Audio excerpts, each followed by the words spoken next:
Hello there, this is Count Sean, and I'm here today to guide you through a very special students-only Halloween episode of the Clarineat podcast.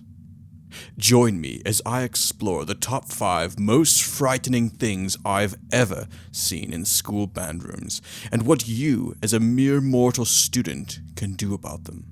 From frightening products that ruin your clarinet from the inside out, to bone-chilling bad habits that will leave your teacher breathless, there's something here to strike fear into the heart of even the most enthusiastic student.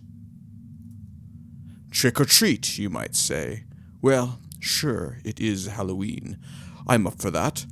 One very lucky subscriber will win their very own Clarinet t-shirt in any color and style they like, ranging from pumpkin orange to Frankenstein green.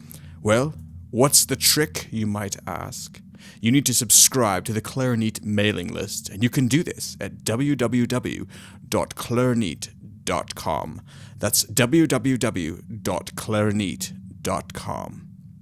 This reedy, scary episode was brought to you by our sponsor, D'Addario Woodwinds. Sanding, shaping, balancing. For centuries, mastering your instrument meant mastering these crafts too. But now, D'Addario is refining craftsmanship for the 21st century by refining their reeds and mouthpieces with the world's most innovative techniques, so you can spend less time sanding, shaping, and balancing, and more time perfecting your own craft. To learn more about the new era of craftsmanship from D'Addario Woodwinds, visit d'addario.com/woodwinds.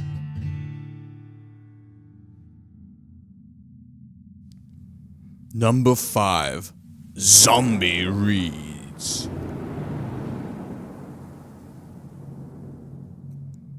Every day I come across students trying their hardest to bring dull, lifeless reeds back to life.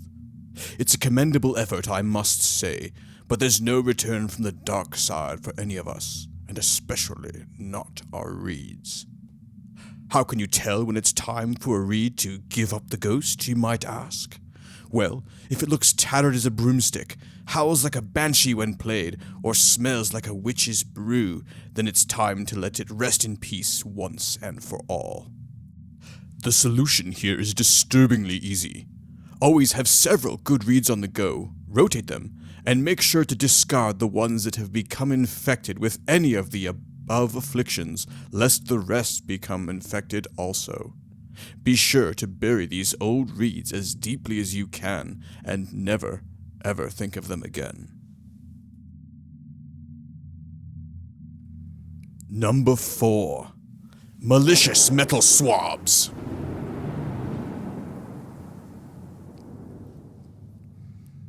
Every day, well-intentioned students go to clean out their clarinet with their swab, just like their teacher has told them.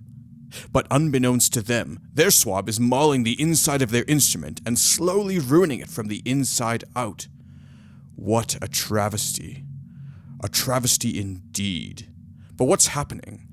Well, if you think about it, the hard metal swab is pulling through and scraping the inside of the clarinet, removing tiny pieces each time. Slowly, the instrument will go out of tune and not play properly, and it will be ruined. But fear not.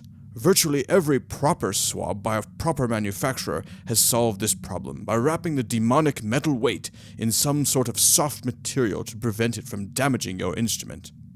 For your clarinet's sake, be sure to purchase a good quality swab for your instrument that won't cause damage to the inside. Number 3. Bone-chilling bad habits. Do you hold your clarinet so tightly you'd surely kill it if it were alive? Are you grabbing it with your knees and sitting with the posture of a hunchback? Or even worse, do you straighten your fingers and play like Edward Scissorhands? I have to say, I've never been so frightened as when I encounter even one of these habits, let alone several at the same time at the same school, and let alone the same student. What a nightmare. The solution here, again, is simple and up to you. Always sit up tall, Relax your hands, keep your head up straight, and sit forward in your chair. In fact, avoid the back of your chair like the plague. And for the love of all that is dark and frightful, do as your teacher says. Of course, if you find the weight is too much for you to bear, you can consider using a neck strap or thumb cushion. But trust me, it's really not that bad. You'll live. For now. Number 2. Horrific hygiene. I once encountered a clarinet that was so full of mold that you couldn't even see through it, even when held up to the moonlight. Even more terrible was the smell. It was enough to scare the afterlife right out of you. You should always swab your clarinet, with a proper swab as I already mentioned, and you might even want to ask your teacher to sterilize your mouthpiece with a product called Sтерisol once in a blue moon. But the best thing you can do is to never, ever, ever drink sugary beverages or eat before playing your clarinet. Keep a toothbrush and toothpaste in your clarinet survival kit, and be sure to clean your teeth before you play. Oh, and don't forget to wash your hands. The only thing worse than a dirty clarinet on the inside is a filthy one on the outside. Remember, these rules apply both at home and at school, and this leads me to the number 1 most frightening thing. Number 1, the haunted clarinet case. Teachers know this one well. It's that clarinet that, although owned by one of their students, it never, ever leaves the band room and becomes an abandoned wasteland. Spiders set up camp, cobwebs build up inside the case, and the only inhabitants, other than silence and neglect, are a few zombie reeds. What's even worse is the sound. When these clarinets are finally taken out of their case by their owners to be played in the band, they sound the same miraculously, week after week, as if stuck in a time warp, never to escape. It's incredible, and incredibly sad at the same time. It almost makes me shed a tear. Almost. The solution? You must do only one of the following 3 things as often as possible. Number 1, practice. Number 2, practice. And number 3, practice. Play your clarinet every single day, at least a few minutes, to keep the cobwebs at bay.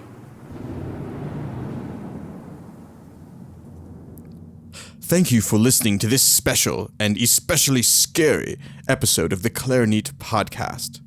If you're interested in winning the t-shirt mentioned at the beginning of this episode and other upcoming giveaways mentioned on the podcast, please be sure to sign up for our email mailing list at www.clarineat.com.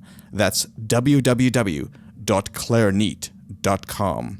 You'll also receive content updates, special offers, coupons, and more right to your inbox.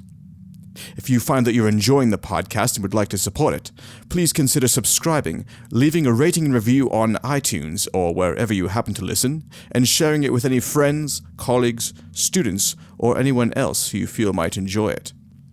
If you'd like to support the production of the show directly, please consider purchasing your new and neat clarinet items by clicking referral links on the website, shopping at our online store at www.clarineat.com/store, or by making a monthly contribution on Patreon for as little as $1 per month. A frighteningly good deal.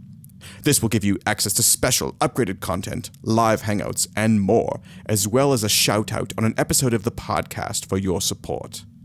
Today's episode was brought to you by D'Addario Woodwinds. Thank you so much for listening, and happy Halloween. Sanding, shaping, balancing. For centuries, mastering your instrument meant mastering these crafts too. But now, D'Addario is refining craftsmanship for the 21st century by refining their reeds and mouthpieces with the world's most innovative techniques. so you can spend less time sanding, shaping, and balancing, and more time perfecting your own craft. To learn more about the new era of craftsmanship from D'Addario Woodwinds, visit d'addario.com/woodwinds.